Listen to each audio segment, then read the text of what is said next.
Tonight, a Tipton High School football player remains in the hospital after suffering an injury.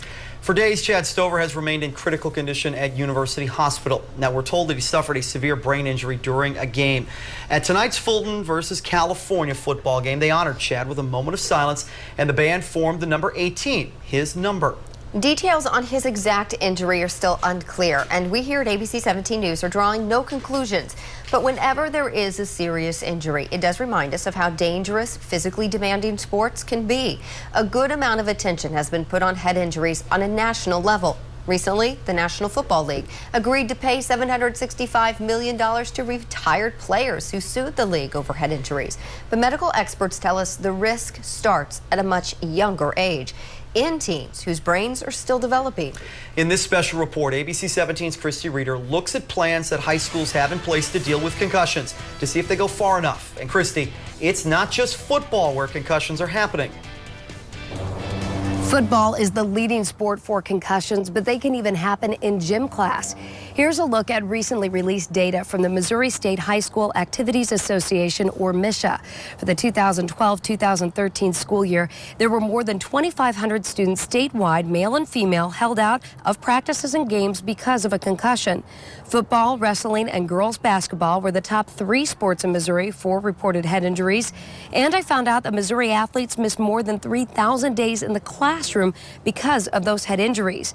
Now, these injury reports are more than doubled from a year earlier. It could be because more people are reporting them, something many are calling for on a national level. High school sports. They're a big deal for many. For some, an athletic scholarship may be their only chance at college and perhaps a career in sports.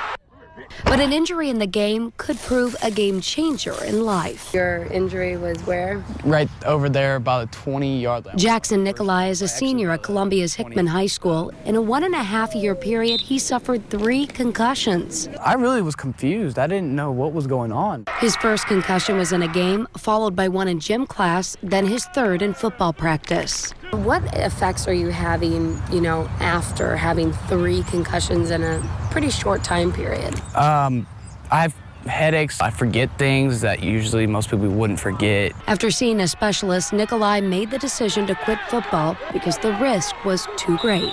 A concussion is caused by a direct or indirect jolt that shakes your brain inside the skull. In severe enough instances, it actually hits the side of the skull and causing the injury to the brain. Pat Forbes is the coordinator of sports medicine for St. Mary's Health Center, providing medical coverage for Jefferson City and Elias high schools. He says people need to rest the idea that if you have a concussion, you have to be knocked out. Forbes says sometimes athletes can look normal after a concussion.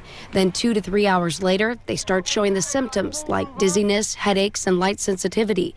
If a concussion isn't caught, dire consequences can happen. There's a thing called a second impact syndrome. Forbes says it's suspected this happens in athletes up to the age of 19 who keep playing before a concussion has healed. What happens is the brain begins to swell. 50% of those who have this injury are pretty well incapacitated mentally the rest of their life. The other 50% die.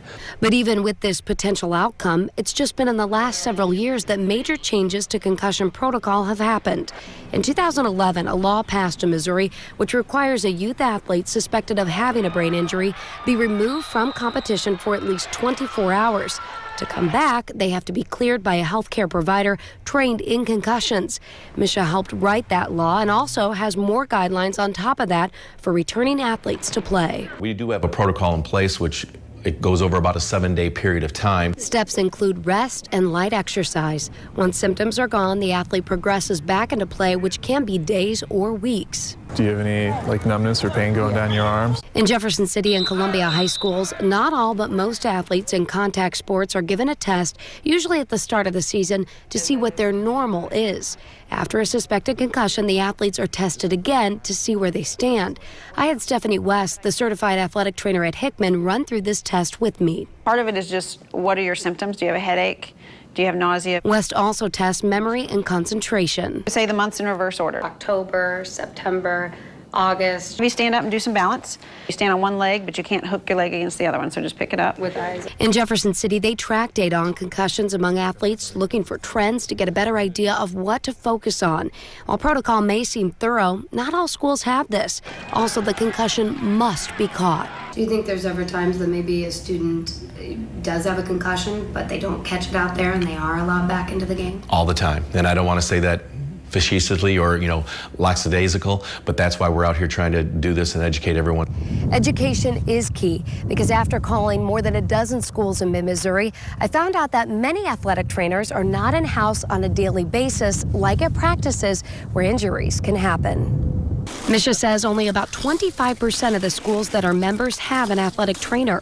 For some schools, it's just the coach on the field helping athletes after an injury. That's why Misha requires all coaches go through an education program on concussions each year. Some of the rules in sports are also changing. In football, players cannot initiate contact with an opposing player whose helmet has come completely off. And if your helmet comes off, you have to stop. Officials have also been told if you see it, call it. But when it does occur, it's got to be called. And if it's a penalty, it needs to be penalized. Another person helping get the word out about concussions is Nikolai. While he quit football, he helps film for the team. He also speaks to classes about his experience. It's not worth it. You only have one brain, you can't really replace it. Misha continues to review concussion protocol each year. While schools have to follow Misha guidelines to be a member, you saw protocols are different. Some schools have plans in place that go above and beyond the requirements with athletic trainers and baseline testing. Others aren't as advanced. A lot of athletic directors tell me many times it comes down to funding. But as we saw in 2011, state lawmakers can set requirements. Checking in with lawmakers right now, there is no talk about concussion legislation for the upcoming session. And while Missouri is keeping track of concussion reports, not every state is. That's something medical experts are calling for on a national level.